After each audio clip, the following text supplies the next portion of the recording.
Hi everybody, it's your boy Vast Bracket. Hi, my name is OJB Jezreel. Bracket is made of smash and vast. I am vast. I'm a music producer and artist. And what people don't know about me is that I've got this energy. One thing people don't know about me is that I love cooking. I can run from Lekki to Yaba, don't doubt me. I really know how to cook. Not so much like I would say I'll call myself a cook. And a lot of people don't know about it, you know. I'm happy for that. I mean, reasonable, trust me, I can cook. It's on. And it's on.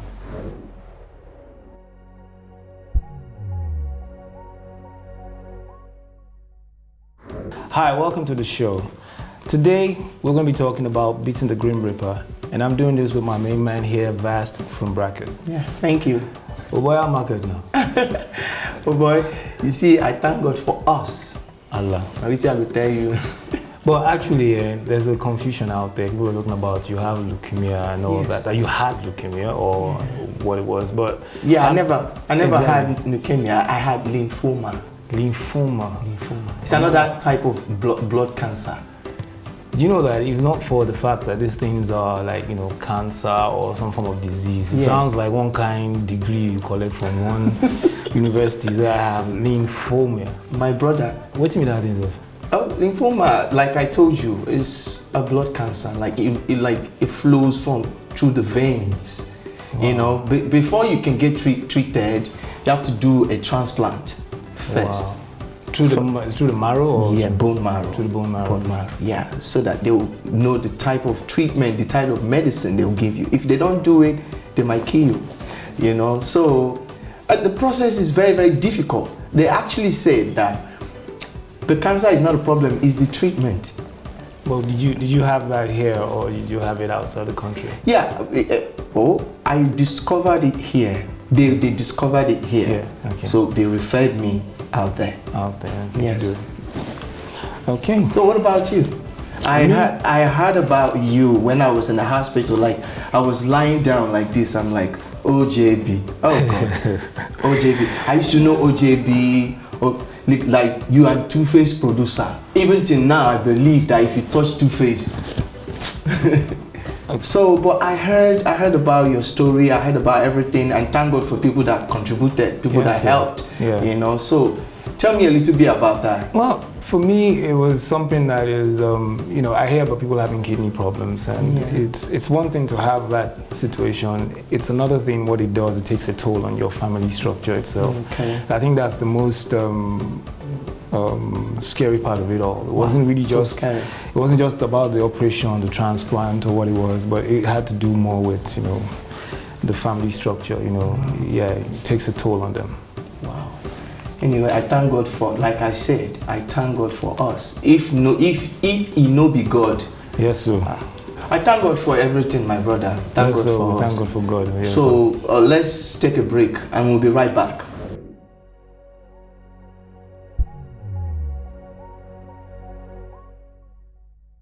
Welcome back to the show, and you know it's on. I'm still here with my main man, Vast Bracket, and we're actually expanding on the whole discussion itself. You know, yes. To be candid, I had to do mine in India. Where did you do yours?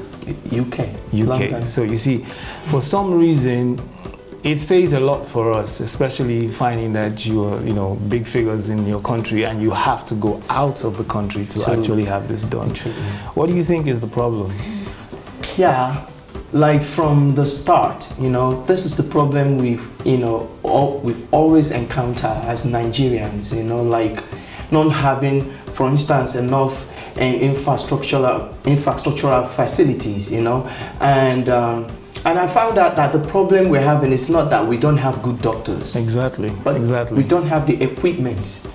We don't have the equipment, we don't have management, we don't have maintenance. I think it's a bit bigger than that, because the way I see life is that at a point in time, they were actually using those levels of equipment at the time and they were still treating those things. I think our doctors, not to throw a stone at them, for some reason the system doesn't encourage them to be committed. Yeah, I understand you, brother, but I'm talking out of experience. You know, my problem was discovered here, but before they gave me the results, it took almost 3 months. Can you imagine? Because they had to send it out. Wow. Do you understand me? So the hematologist that was supposed to take care of me suggested that I should go to London. That he said he's a nice waiting for that people. Yeah, people continent. come to take him out. You know, please, I want to hire you.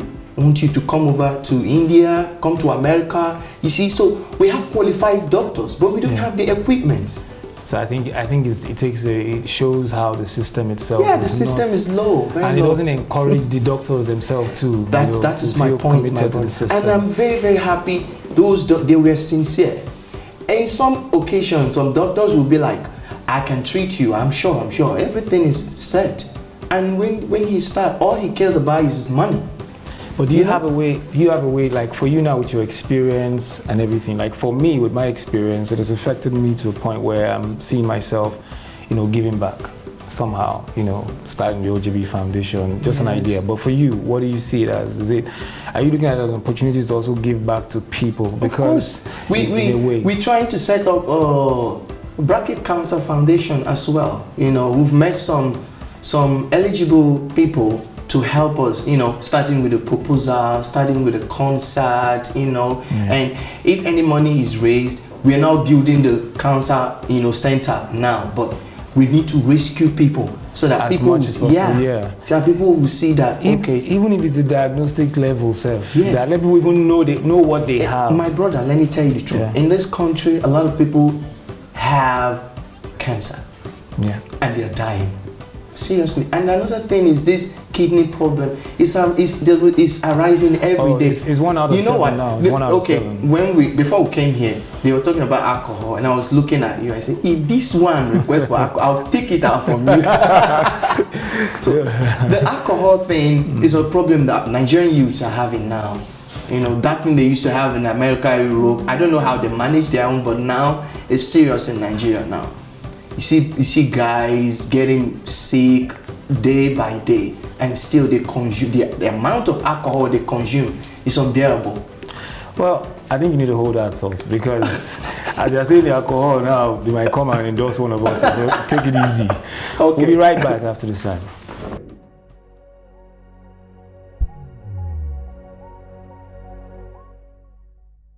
Welcome back. It's still on, and I'm still here with OJB Jezreel, my brother. Yes, sir. Yes, so sir. I have some questions for you. Okay. As a pioneer music producer, what is your advice for the new generation producers? I think what I would say for the new generation producers is that, you see, back in our days, there was a lot of sacrifice. Yeah. It seems that what's going on now is that the sacrifices are missing. And what people are concentrating more on is, okay, this person collects 500K, this one collects 1 million, so I want to collect the same, but nobody's making that sacrifice there. Yes. So I would ask them that as much as it is, and as much as you might say, oh, they're encounters, and people say, I don't want to suffer like this person and suffer like that person, but they should make sacrifices. That's what I advise them. They're on the fast lane. Yes, now, make sacrifices now. All right, OJB has been quiet. What next? Well, for me now, I mean, from all the old experience and everything that is going on, I think what is more for me now is seeing life after 20, 25 years in the business. I think what is in front of me now is more of a fatherly position in the industry, not seeing yourself as you're trying to compete with the next person or whatever it is. One has had his own share of that. So I think more is like sitting and rooting yourself in that advisory position for the industry. That's basically for me. Yeah. Nice. So now it's my own turn to ask you. Okay. Okay. I'm actually going to look at the paper because there are questions that people want to actually know. Okay. Which has to do with, what is the major life change, or the major life changes that you are experiencing now, or that you have had to, make because of the, because of the surgery, your recovery, and all that. A major life change. Well, I can say that the experience I went through, it's an experience that if you come out of it, you'll be a changed man in general. Okay, let's just say before I go to sleep, I'm talking about before the whole thing. So before I go to sleep, I don't really pray, but now I pray before I go to sleep. If I wake up, I pray. And again, alcohol intake, Alcohol Very intake. synonymous with our industry. Yeah, I remember like 3 years ago, I met Olise of BTF, and you know, there's this event in P Square's house, and he looked at me and said, you are a consumer like me, you know, meaning that I drink a lot. But now, if you see the way I dodge alcohol, you won't believe it. You know, even though the doctor said that you can go and live your life. Yeah, you know, they always say that. They always say that. But, you know, but a smart person will know that. Forget it. You have to make changes. Definitely. Yes, and another thing is, you know, giving my life to God. You know, like, you know, more getting dedication, close to more dedication, more connection to the spiritual. Yes, I have to be more closer to God than I used to be.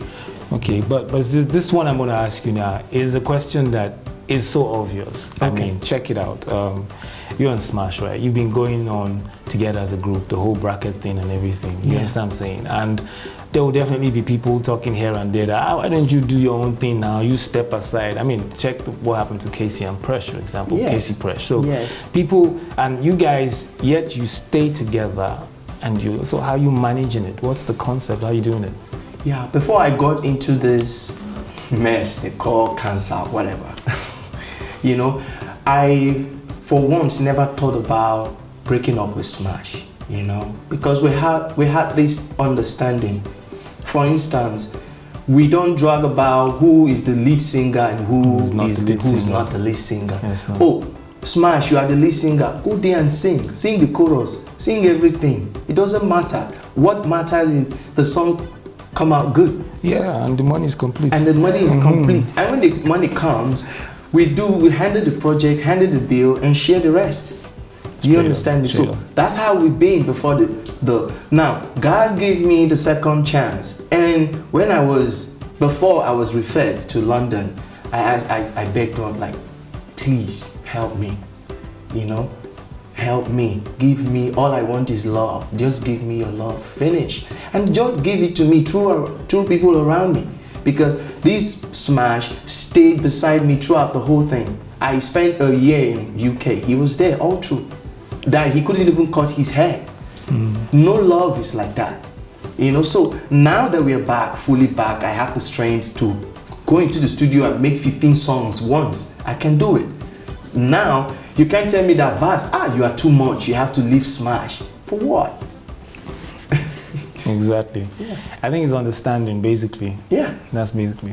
I mean, from all this experience, I think what I would say to encourage the people out there, you know, before we go, is to say that the most important thing really is not just worrying about the situation when it happens. Yes. It's actually being able to know what exactly is your status. Yeah. You know, this is not just about AIDS, it's about everything. You understand what I'm saying? I mean, I know people that are walking around right now. Statistics show that we have 1 out of every 7 Nigerians right now that are working with kidney problems, and they don't even know.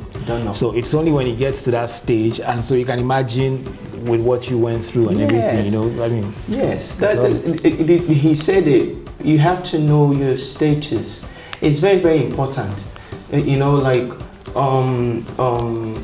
when you don't know what is wrong with you, you can never survive anything that will attack you. I survived cancer because it was discovered early, you know. So my advice for especially the youths, you know, sit back, think about your lifestyle and see whether it worth it or not. And also believe in God, because God, you know, be everything.